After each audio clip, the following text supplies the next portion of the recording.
현재 미국 연준은 인플레이션과의 싸움에서 승리한 척하고 있지만요. 실질적으로 이 부채 위기 앞에서 폴드한 상태입니다.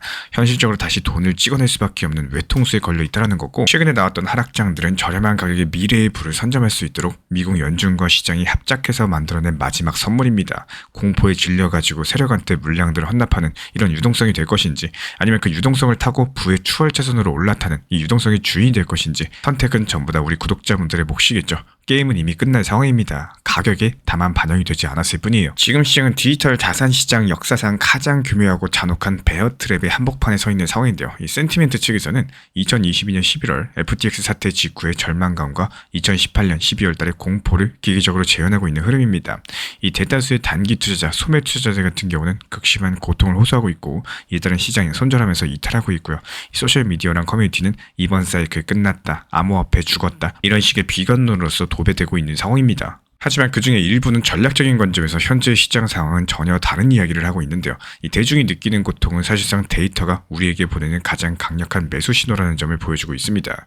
역사적으로 봤을 때 대중이 항복을 선언하는 시점, 언제나 기관 투자자가 유동성을 흡수하는 시점과 일치했었죠. 이번 영상 통해서는 이 현재 시장 하락들이 단순한 붕괴가 아니라 거대한 유동성 쓰나미가 몰려오기 직전의 물빠짐 현상이다, 이런 것들을 말씀드리고자 해요. 특히 미국 연준이 통화정책의 실패를 인정하고 항복을 선언한 시점에서 왜 리플 XRP가 글로벌 유동성 확장의 가장 큰 수혜자가 될 수밖에 없는지, 2018년과의 평행 이론, 그리고 M2 통화량 데이터, 온체인 지표를 통해 가지고 심층적으로 분석해 드려 보도록 하겠습니다. 우리가 지금 두려움에 사로잡혀 가지고 역사적인 기회를 놓치고 있는 대중, 그리고 그들의 패닉셀링을 헐값에 매집하고 있는 세력 간의 거대한 부의 이전 현장을 목격하고 있는 셈인데요. 이 역사는 반복되지만 그 운율은 소름 끼치도록 정확하게 맞아떨어지는 경향들이 있습니다. 2025년 11월 현재 이런 상황들을 이해하기 위해서는 지난 2018년 말 당시의 상황을 정밀하게 복귀하셔야 되는 이유가 바로 여기에 있는데요. 이 당시에 미국 연준의장 파월 측에서 이 양적 긴축 QT 정책에 대해서 잊을 수 없는 실언을 남겼습니다. 2차 대조표 축소가 오토파일럿 모드에 있다고 하면서 이 시장의 우려를 일축한 바가 있었는데요. 이런 것들이 미국 연준이 실물 경제랑 금융시장의 유동성 민감도를 얼마나 과소평가했는지를 보여주는 결정적인 증거였습니다. 그리고 그 결과는 참혹했었죠. 2018년 12월 당시 S&P 500 지수는 급락했고요. 신용시장은 경색됐었고, 암호화폐 시장은 소위 크립토 윈터의 가장 깊은 바닥까지 내려갔습니다. 이 시장이 미국 연준한테 당신들의 오만함이 시스템을 붕괴시키고 있다면서 비명을 질렀었고, 2025년에서의 상황은요, 여기랑 놀랍도록 유사한 모습을 보여주고 있다는 거예요. 미국 연준이 지난 2024년 말부터 2025년 상반기까지 이 노동시장은 견고하다, 인플레이션과의 전쟁은 끝나지 않았다, 이런 매파적인 발언들 반복하면서 고금리 정책을 고수해왔었죠. 하지만 데이터는 거짓말을 못합니다. 이미 2024년 8월달 잭슨홀 미팅 시점부터 이 노동시장의 고용률과 퇴직률은 팬데믹 이전 수준, 2018년, 2019년 수준 아래로 이미 하락을 했었고요. 임금 상승세는 둔화된 상황입니다. 연준은 이미 꺾여버린 인플레이션이라는 이 유령과 싸우느라고 이 실물 경제의 침체라는 진짜 괴물을 키우고 있었던 셈입니다. 2018년 12월 당시 이 시장 붕괴 직후에 2019년 1월 연준은 태도를 180도 바꾸는 움직임을 보여준 바 있는데요. 이 파월 의장이 자동항법 오토파일럿이라는 단어를 버리고 인내심이라는 새로운 가이던스를 제시했습니다. 이게 사실상의 항복 선언이었고, 연준이 금리 인상을 멈추고 대차 대조표 축소를 조기 종료하겠다는 신호를 보낸 바가 있었죠. 그리고 바로 그 순간부터 비트코인을 비롯한 위험자산 시장은 바닥 찍고 300% 달하는 2019년 상승 랠리를 시작을 했습니다. 그리고 현재 시점 우리는 다시 한번 이 항복의 순간을 맞이하고 있는 상황이라는 거. 이 최근 미국 연준의 발언들, FOMC 의사록은요, 명백한 피벗 신호를 제시하고 있다는 거예요. 리스크의 균형들이 변하고 있다라고 인정을 하면서 통화 정책의 기조를 기존 긴축에서 이제는 완화로 전환하겠다, 이런 것들을 시사하고 있다는 겁니다. 이 시장의 변동성들은 미국 연준이 이런 폴드 버튼을 누르도록 강요하는 이 마지막 압박 수단이었었고, 연준은 결국에 백기를 든 셈이겠죠. 이런 것들이 우리가 지금 목격하고 있는 이 시장의 혼란 뒤에 숨겨진 진짜 메커니즘입니다. 그래서 대중들이 가장 오해하고 있는 부분이 엘리트들이 가장 교묘하게 숨기고 있는 진실은요, 바로 유동성 주입의 명칭에 관련된 문제입니다. 2019년 9월달 이 레포 시장 발작 사태가 발생했을 때 연준은 긴급하게 대차 대조표를 확장했었죠.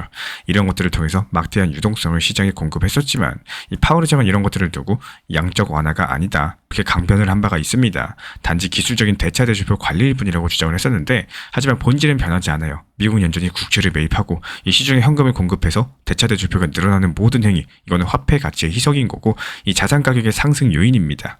2025년 하반기 이 연준은 다시 한번 준비금 관리라는 명목하에 유동성을 공급하기 시작했었죠. 2019년의 실수를 되풀이하지 않기 위해서 이 선제적으로 은행 시스템에다가 지준금을 채워넣고 있습니다. 명칭이 무엇이든 간에 명백한 유동성 확장인 거고요. 화폐 공급량 M2의 증가를 의미하는 흐름입니다. 여기서 우리 구독자분들께서는 이 연준의 말이 아니라 연준의 손을 보셔야 되는 이유가 바로 여기에 있습니다. 이미 행동으로는 돈을 찍어내고 있는 상태라는 거예요. 거시경제 분석의 대가 라울 팔이 주창한 모든 것의 코드 이론은요, 이 현재의 시장을 해석하는 가장 강력한 프레임워크를 제공하는 개념입니다. 이번 이론의 핵심 자체가 간단한데요.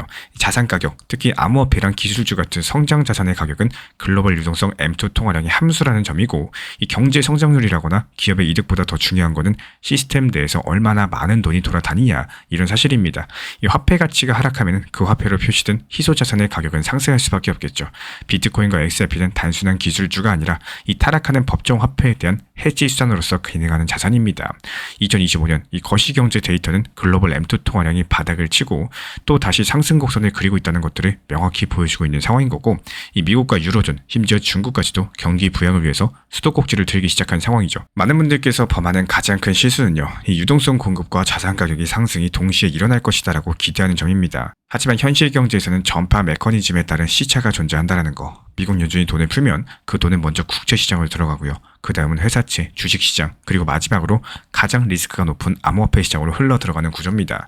이 역사적인 데이터를 분석해보면은 글로벌 M2 통화량의 증감 자체가 비트코인 가격 변동보다 약 10주에서 12주, 3개월 정도를 선행하는 경향을 보이고 있다는 건데요. 그렇다면 우리가 지금 2025년 11월 현재 목격하고 있는 가격 정체랑 하락들은 이미 2025년 여름에 있었던 유동성 긴축의 결과물입니다. 그래서 우리가 과거의 그림자를 보고 두려워하고 있는 상황이라는 거고, 그리고 반대로 현재 연준이 폴드하면서 공급하고 있는 새로운 유동성들은요, 아직까지 가격에 반영되지 않은 상황입니다. 이 M2 차트가 상승세로 돌아선 지금 이 유동성의 파도는 2026년 1분기에 암호화폐 시장을 강타할 가능성이 높다라는 거, 지금 매도하는 것 자체가 다가오는 쓰나미를 보지 못한 채로 그냥 썰물 때 바닥 드러난 해변에서 조개 줍다가 파도에 휩쓸려가지고 나가는 거, 이런 거랑 똑같은 행동입니다.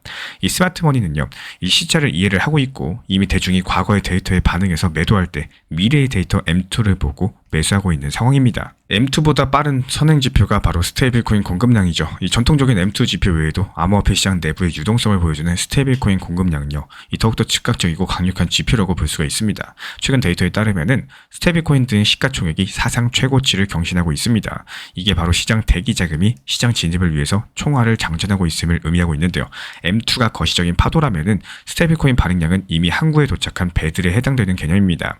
이 유동성이 이미 크립토 생태계 내부로서 들어와 있고 방아쇠가 당겨지기만을 기다리고 있는 상태라는 거. 시장의 바닥을 확인하는 가장 과학적인 방법은요, 이 온체인 데이터를 통해서 투자자들의 심리를 해부해보는 건데요. 그 중에서도 단기 보유자 지표는 시장의 항복을 판별하는 가장 리트머스 시험지 같은 역할을 하고 있습니다. MVRV 지표는 최근에 155일 이내에 비트코인을 구매한 투자자들의 수익성을 나타내는 수치입니다. 해당 지표가 1보다 큰 경우 이 단기 투자자들이 수익 구간에 있음 탐욕 상태라는 거고요. 1보다 작으면 손실 구간에 있다는 거, 그리고 0.8보다도 작으면 극심한 손실을 뜻합니다. 지난 2022년 11월 FTX 사태에서 암호화폐 시장이 크게 하락했을 때 1.0을 크게 하회하면서 깊은 바닥을 찍었었죠. 그 당시에 시장은 공포에 질려가지고 비트코인을 16,000달러에 던졌었지만 결과적으로 봤을 때 그 시점은 사이클의 최저점이었습니다. 2025년 11월 현재 우리는 다시 한번 MVRV가 1.0 아래로 심지어 0.82 수준까지 급락하는 현상을 목격하고 있는 상황인데요. 2025년 상반기 상승장에 뒤늦게 진입하셨던 분들이 손실을 확정짓고 시장을 떠나고 있다는 것들을 의미하고 있고, 이분들의 매물은 현재 고스란히 중장기 보유자랑 기관의 지갑으로 이동하고 있습니다. 이 고통은 정보를 전달한다는 말이 있는 것처럼 현재 낮은 MVRV 수치는 시장의 거품들이 완전히 제거됐다는 것들을 의미하고 있고요. 반등을 위한 연료가 채워졌다, 이런 것들을 알리는 가장 강력한 신호겠습니다. 이 시장 가격이 상당히 변덕스러운 투자자분들의 심리에 따라 요동치지만요, 실현 시가총액은 묵직한 닷과 같은 역할을 합니다. 이 실현 시가총액은 모든 코인이 마지막으로 거래된 가격의 합으로서 이 네트워크 참여자들의 평균 매수 단가를 의미하는 지표인데요. 역사적으로 봤을 때 비트코인의 시장 가격이 이런 실현 시가총액 아래로 떨어지거나 근접하는 현상들은 극히 드물고요. 오직 베어마켓의 최바닥에서만 발생해왔습니다. 2018년 발, 2022년 발, 그리고 지금 2025년 발, 이게 바로 그 예시인데요. 시장 가격이 실현 시가총액에 근접했다는 것은 더 이상 매도할 사람이 남아있지 않다는 뜻입니다. 말 그대로 더 내려갈 것이 없는 콘크리트 바닥 위에 서 있고, 여기서 투자자들은 바닥이 꺼질까봐 두려워하고 있는 상황이라는 거예요. 특히 온체인 분석에 따르면요, 홀드 웨이브상에서 3개월 미만의 단기 코인 비율이 급격하게 줄어들고 있습니다. 이게 바로 투기 자본이 씻겨 나가고 신념을 가지고 있는 이런 자본들만이 남아있다는 것들을 시사하고 있는 바입니다. 이 건강한 강세장의 필수 전제 조건이 형성이 되고 있다는 거예요. 많은 분들께서 비트코인에 집중하실 때 왜 우리는 리플 XRP에 주목을 해야 되는가? 이에 따른 질문이 등장합니다. 그 이유는 XRP가 글로벌 유동성 M2에 대해서 가장 높은 베타를 가진 자산이기 때문인 거고, 비트코인이 디지털 금으로서 가치 저장의 수단이라면 XRP는 디지털 오일로서 가치 이동의 수단입니다. XRP를 브릿지 통화로 사용하면서 특정 화폐 간의 즉각적인 결제를 가능하게 하는 구조인데요. 이게 전 세계 금융 시스템의 혈관을 뚫어주는 역할을 한다는 거고, 미국 연준이 돈을 풀고 글로벌 교역량이 늘어나면서 돈의 회전 속도가 빨라질수록 XRP의 효용성은 기하급수적으로 증가하겠죠. 이 M2가 늘어난다는 건요, XRP가 처리해야 될 트래픽이 늘어난다는 뜻이고, 따라서 XRP 가격은 글로벌 유동성 증가율과 상당히 높은 상관관계를 보여주고 있고요. 이 시차를 두고 폭발적으로 반응하는 경향을 가지고 있습니다. XRP를 비롯한 알트코인들이 비트보다 더 격렬하게 하락하는 이유를 이해할 줄 아셔야 되는데요. 이 단순하게 펀더멘탈의 문제가 아니라 시장 구조의 문제라고 보시면 돼요. 비트코인은 전 세계 모든 거래소랑 선물 시장에 깊은 유동성 풀을 가지고 있죠. 반면에 알트코인들은 유동성이 파편화되어 가지고 있는 구조입니다. 이 시장이 공포에 질려가지고 매도세가 쏟아질 때 알트코인의 얇은 호가창이 쉽게 붕괴가 된다는 거, 이런 것들이 최근에 XRP가 강력한 폭락을 했었던 기술적인 이유입니다. 하지만 이게 역으로 봤을 때 상승장에서 똑같이 작용을 해요. 이 유동성이 주입돼가지고 매수세가 몰릴 때 얇은 호가창은 가격을 수직으로 밀어올리는 로켓 연료가 됩니다. 오히려 크게 폭락했던 것들이 다가올 더 큰 상승을 위한 스프링의 압축 과정이다라고 보시면 되는 거고, 이 하락장에서의 고통은 상승장에서의 환희를 위한 입장료다라고 보시면 되는 거예요. 과거에 리플은 증권성 리스크로 인해서 억눌려 있었죠. 하지만 2025년 현재 법적 리스크는 해소가 되었고요. 리플은 RLUSD라는 자체 스테이블코인을 출시하면서 제도권 금융 깊숙이 파고든 상황입니다. 리플 레저 위에서 운영되면서 기관 투자자들이 안심하고 유동성 공급할 수 있는 통로 역할을 하고 있기 때문에, 이 연준이 금융 시스템의 안정을 위해서 유동성을 공급할 때요, 그 자금들은 결국에 은행 시스템으로 흘러 들어간다는 거. 이 은행가들의 코인이라고 조롱받던 XRP가 이제 그 은행 시스템과 가장 긴밀하게 연결된 유일한 암호화폐 자산으로 이 연준이 주입하는 유동성의 낙수 효과를 가장 직접적으로 받게 될 가능성이 큽니다. 미국 재무부의 국제시장 안정화 노력과 리플의 유동성 허브 전략, 놀라울 정도로 궤를 같이 하고 있다는 2020년에서 21년 사이클에서 미국 연준의 대차대조표가 2배로 늘어날 때 XRP는 소송 리스크에도 불구하고 10배 가까이 상승했습니다. 2026년으로 향하는 이번 사이클에서 이 소송의 족쇄가 풀린 XRP가 M2 확장에 어떻게 반응할지 명약관화한 상황인데요. 비트코인이 M2 증가율을 따라가는 안정적인 성장을 보인다? 그렇다면 XRP는 그 증가율에 레버리지를 건 여러가지 폭발적 성장성을 보일 가능성이 높다는 거. 이 라울파리 매크로 사이클의 마지막 단계, 자산 가격이 수직으로 상승하는 구간을 바나나존이라고 명명했습니다. 우리가 지금 그 바나나존으로 진입하기 직전에 마지막 흔들기 구간에 서 있는 상태라는 거고, 개인분들께서 본능적으로 확인하고 싶어 하세요. 가격이 오르는 거 보고 나서 그때서야 안심하고 매수하는 경향이 상당히 강합니다. 하지만 그때는 이미 늦은 시점이에요. 진정한 수익은 불확실성을 매수할 때 발생합니다. 공포를 매수하는 전략, MVRV가 0.8일 때 매수하는 거, 인간의 본성을 거스르는 일이겠죠. 하지만 그게 바로 승리할 수 있는 유일한 공식입니다. 이 시차를 믿는 태도인 거고, 오늘 당장 가격이 오르지 않는다고 초조할 필요가 없어요. M2는 이미 증가하고 있고요. 유동성의 파도는 12주 뒤에 해안가에 도달할 예정입니다. 단순한 밈코인으로 가시는 게 아니라 유동성과 확장의 구조적인 수혜를 제대로 입을 수 있는 인프라를 가지고 있는 코인, 리플 XRP 같은 것들의 비중을 실을 줄 아셔야 되는 거고, 결론적으로 미국 연준은 현재 인플레이션과의 싸움에서 승리한 척하지만요, 실질적으로 부채 위기 앞에서 폴드한 상황입니다. 다시 한번 돈을 찍어낼 수밖에 없는 외통수에 걸려있다는 거. 최근 나왔던 하락장 자체가 저렴한 가격에 미래의 불을 선점할 수 있도록 연준과 시장이 합작해서 만들어낸 마지막 선물이다라고 말씀을 드리는 거고, 이 공포에 질려가지고 세력한테 물량을 헌납하는 이런 유동성이 되고, 아니면 그 유동성을 타고 부의 추월차선으로 올라타는 이 유동성의 주인이 될 것인지 모두 다 우리 구독자분들의 선택입니다. 게임은 이미 끝났고요. 다만 아직까지 가격에 반영되지 않았을 뿐입니다. 하락장의 시간을 불평으로 흘려보내시면 기회는 남의 것이 되고, 준비하면은 견디는 사람에게만 다음 상승장의 흐름이 찾아옵니다. 이 지금 시장이 안 좋고 분위기가 무겁다 보니까 많은 분들께서 도대체 언제 오르냐, 왜 이러냐, 이 불평과 걱정 속에서 하루하루를 보내고 계실 겁니다. 근데 냉정하게 생각해보면요, 그렇게 기다리기만 하고 시장을 원망하는 동안에 이 스스로가 기회를 만들어낼 수 있는 행동을 전혀 하지 못하게 돼요. 이 투자 시장은 감정대로 움직여주는 것도 아니고, 내가 힘들다고 반등을 먼저 주는 것도 아닙니다. 결국에 변화를 만들어내는 거는 이 시장이 아니라 나의 준비랑 대응이라는 사실을 인정할 줄 아셔야 되는데요. 특히나 강조드리고 싶은 핵심은요, 이 시장이라는 게 나에게 기회를 주는 시기가 상승장이 아니라 반드시 하락장과 바닥 구간이라는 점입니다.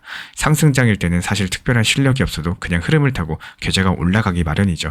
그때는 분할 익절만 잘하셔도 충분히 성과가 납니다. 반면에 지금처럼 차갑고 이 무거운 시장에서는요, 대부분의 분들께서 두려움에 움츠러들고 아무런 행동도 하지 못하십니다. 그래서 오히려 여기서 준비하고 공부하고 낮은 단가를 확보하는 그런 분들만 다음 상승 사이클에서 진짜 기회를 잡게 되는 거예요.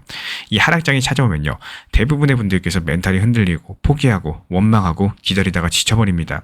하지만 그 반대편에서는 누군가가 바로 이런 시기를 활용해서 미래의 씨앗을 심고 있다는 거.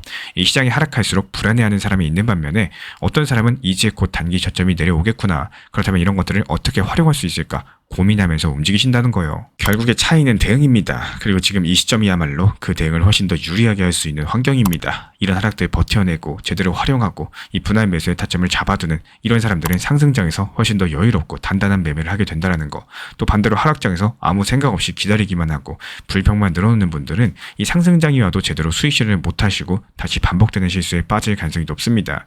지금 이 구간 정말로 잘 살리셔야 된다는 거고, 지금은 지루하고 힘들어도요, 결국에 이 시기가 나의 투자 실력을 키우고 다음 상승장을 준비시키는 가장 값진 시간이라는 것들 기억하셨으면 합니다. 리플 XRP의 매수 매도 타점은 순간의 판단이 전부입니다. 그래서 우리 신사 채널에서는 이 시장의 숨결 하나까지도 놓치지 않고자 모든 흐름들 실시간 모니터링하고 있습니다. 단기 반등 구간이 열리는 순간 그 찰나의 기회를 구독자분들께 전달드리기 위해서인데요. 우리 신사 채널을 이미 구독해주신 분들 중에서 실시간 커뮤니티방 참여를 원하신다면은 지금 보이는 번호로 문자 남겨주세요. 혼자서 불안하게 바라보는 시장이 아니라 함께 흐름을 읽고 움직일 수 있는 경험들을 선사해드리겠습니다. 오늘 영상도 끝까지 함께 해주셔서 정말로 감사드립니다. 우리 구독자분들에게 코인신사 채널은요, 단순한 투자 채널이 아닙니다.